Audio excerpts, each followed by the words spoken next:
Happy mother's day all of you. जी हाँ दोस्तों, आज की स्टोरी मदर्स डे स्पेशल है। रोहित जोर से बोला, माँ, ओ माँ, कब तक मोबाइल पर रील्स देखती रहोगी? मुझे भूख लगी है, खाना दो ना। हाँ, बस 2 मिनट में देती हूँ। रोहित की माँ सविता फिर रील्स देखने लगी।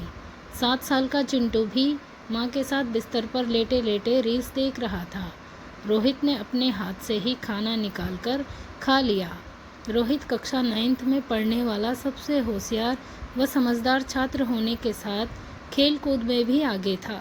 सबके साथ हंसी मजाक मस्ती करता, घर पर भी सबका लाडला बेटा था। अधिकतर समय सविता मोबाइल पर ही लगी रहती थी। स्कूल से आने के बाद कई बार चिंटू और माँ की बातों को बताते, किंतु सविता उनकी ओर ध्यान नहीं देती। वह मोबाइल ही चलाती रहती। रोहित, चिंटू क्या बोलना चाहते हो? सविता को इससे कोई मतलब नहीं रहता। खाना बनाते समय भी उसकी एक उंगली मोबाइल पर रील्स ही स्वाइप करती रहती और आंखें मोबाइल में ही टिकी रहती। रील्स देख देख कर वह सविता ने भी रील्स बनाना शुरू कर दिया।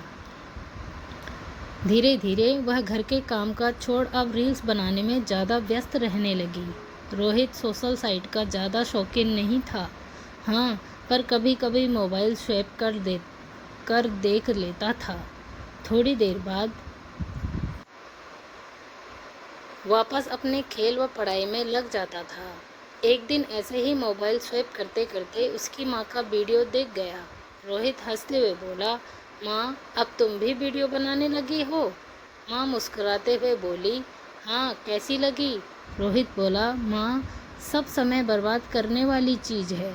तुम इतनी अच्छी सिलाई करती हो, वह करो, उसमें तुमको पैसा भी अच्छा मिलता है। माँ तुरंत बोली, हाँ रोहित, पर पैसे तो इसमें भी मिलते हैं।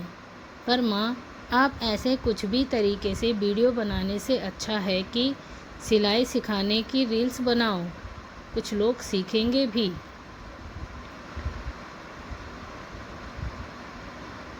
माँ बोली, अरे बेटा, इसमें इतना नाम और पैसा नहीं है, वह कुछ लोग ही देखते हैं, लेकिन जो मैंने रील्स बनाई है उसे अधिकतर लोग देख रहे हैं। रोहित चुप रह गया। दूसरे कमरे में जाकर पढ़ाई करने बैठ गया। सविता अधिकतर समय बंद कमरे में रील्स बनाती रहती और चिंटू बाहर कभी भी खेलता घूमता रहता। रोहित शाम में स्कूल से आ रहा था, तभी रास्ते में चिंटू दोस्तों के साथ धूल मिट्टी में खेलता दिख गया।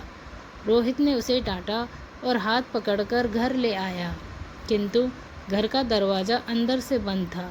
रोहित ने कई बार आवाज़ लगाई, माँ, माँ, दरवाज़ा खोलो माँ। माँ दरवाज़ा खोलते हुए गुस्से में बोली, क्यों चिल्ला रहा है? पता है ना मैं रील्स बना रही हूँ। उसने चिंटू को देखा भी नहीं। रोहित छोटा सा मुंह बनाए अपने कमरे में स्कूल की यूनिफॉर्म बदलने लगा। साथ ही चिंटू के कपड़े भी बदले। चिंटू बोला, भैया भूख लगी है। हाँ चिंटू, मुझे भी, पर माँ तो रील बना रही है, अभी बोलेंगे तो डांट लगाएगी। रोहित ने किचन प्लेटफॉर्म पर रखे डब्बों को खोलकर देखा तो एक डब्बे में मूंगफली के दाने रखे थे।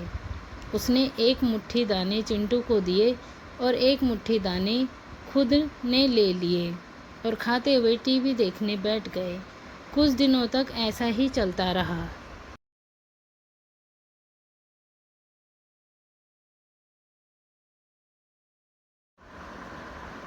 रोहित भी अपनी पढ़ाई में व्यस्त हो गया।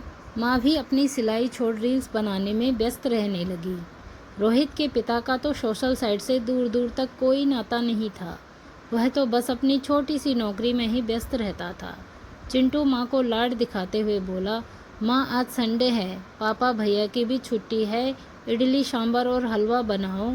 सविता बोली, अरे चिंटू, कितना ज़्यादा समय लग जाएगा, मुझे रील्स भी बनाना है।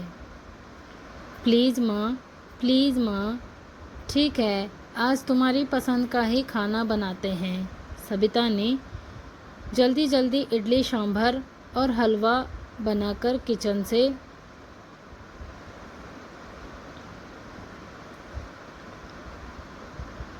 किचन के प्लेटफॉर्म पर दिया। फिर रील्स बनाने लगी। चिंटू नहाकर तैयार होकर माँ से बोला, माँ मुझे खाना दे दो। हाँ अभी परोसती हूँ। फिर मोबाइल देखने में लग गई है। थोड़ी देर बाद चिंटू फिर बोला, माँ हाँ बेटा अभी देती हूँ। कुछ समय बाद चिंटू खुद ही किचन के प्लेटफॉर्म से थाली में इडली सांभर लेने लगा। तभी गरम गरम दाल की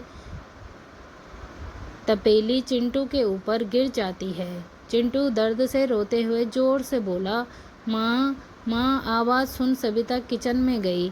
देख घबरा गई। उसे तुरंत अस्पताल ले गए। चिंटू के शरीर पर गरम दाल गिरने की वजह से फफोड़े पड़ गए थे। चिंटू दर्द से रो रहा था। रोहित उसे समझाते हुए बोला, भाई तू जल्दी ठीक हो जाएगा। घर आकर चिंटू के पापा ने सविता को डांट लगाई। वह चुपचाप खड़ी रही। अगले दिन सविता ने चिंटू के साथ भी रील्स बनाई, जिससे उसे कई कमेंट्स मिले।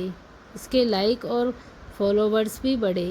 कुछ दिनों में चिंटू भी ठीक हो गया। रोहित के कई दोस्त मोबाइल के शौकीन थे। वह रोहित को भी रील्स देखने के लिए फोर्स करते, किंतु रोहित देखने से मना कर देता। दोस्तों की जिद से वह कभी कभी देख लेता था। रोहित के एग्ज़ाम भी नज़दीक आ गए थे। वह अपनी पढ़ाई को लेकर ज़्यादा सीरियस रहने लगा। वह नियमित स्कूल जाता, पढ़ाई करता और चिंटू को भी अपने साथ पढ़ने बिठाता। रोज़ की तरह वह स्कूल जा रहा था। तभी रास्ते में कुछ लोग उसे देख हंसते हुए बोले, देख इसके घर की सेक्सी बॉम्ब है। वह कुछ भी न समझा। स्कूल पहुंचा तो उसके दोस्त भी उसको देख हंसने लगे। रोहित को आज सबका व्यवहार अजीब लग रहा था। लोग उसे देख बातें कर रहे थे और हंस रहे थे। एक 12वीं क्लास के बच्चे ने रोहित को बोल भी दिया, क्या यार तेरे घर पर तो सेक्सी बॉम्ब रखा हुआ है। वाह क्या सेक्सी डांस किया तेरी माँ ने।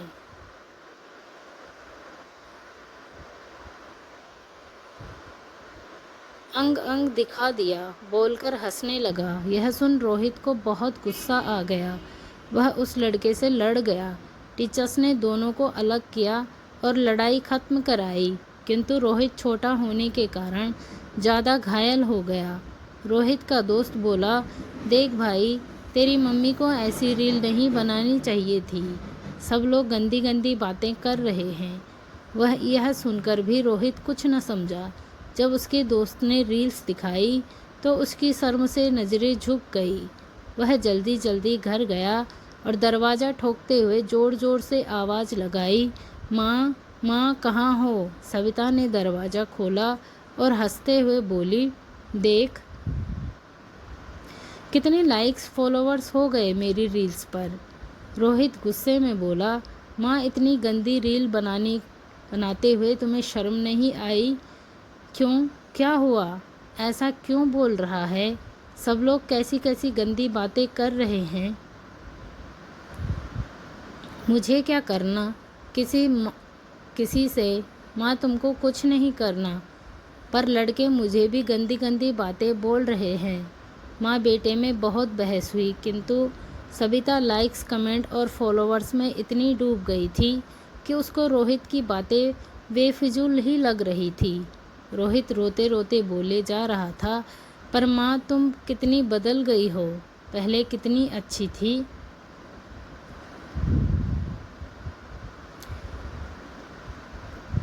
रोहित ने रोते रोते खुद को कमरे में बंद कर लिया। वह कमरे के कोने में बैठे बैठे रोए जा रहा था। रोहित के दिल दिमाग में लोगों के कहे गलत शब्द गूंज रहे थे। कल स्कूल जाऊंगा, फिर वही गंदे शब्द लोग बोलेंगे और हंसेंगे। रोते हुए पंखे की ओर देखते हुए बोला, मैं माँ के लिए गंदे शब्द नहीं सुन सकता। पंखे के नीचे बिछा पलंग के ऊपर स्टूल रखकर वह चादर डाल ही रहा था कि खिड़की से उसके पापा ने देख लिया। रोहित के पापा ने कमरे को जोर से धक्का दिया और रोहित को गोद में उठा लिया। आवाज़ सुन सविता तुरंत बाहर आई। रोहित के पापा गुस्से में चिल्ला कर बोले, सविता तुम्हारा ध्यान कहाँ रहता है? आज मैं न देखता तो बेटा फांसी लगा लेता। सविता समझ गई थी कि रोहित ने यह कदम क्यों उठाया। सविता रोहित को गले लगा लेती है और रो रो कर माफ़ी मांगती है। बेटा, अब नहीं बनाऊंगी, मैं तुम्हें खोना नहीं चाहती। दोस्तों, आई होप कि आपको आज की स्टोरी पसंद आई होगी। दोस्तों, हमें ऐसे काम बिल्कुल भी नहीं करने चाहिए जिससे कि हमारे परिवार वालों को शर्मिंदगी महसूस हो और अपने बच्चों के खातिर अपने आप को बदलना पड़ता है। आजकल का दौर, सभी लोग रील्स व सोशल मीडिया की तरफ इतने ढल गए हैं कि अपनी फैमिली पर कोई ध्यान ही नहीं दे रहे हैं। आप इतना भी मत खोइए और अपनी फैमिली और परिवार पर ध्यान दीजिए। मिलते हैं अगली स्टोरी में, तब तक के लिए bye bye. Thanks for watching.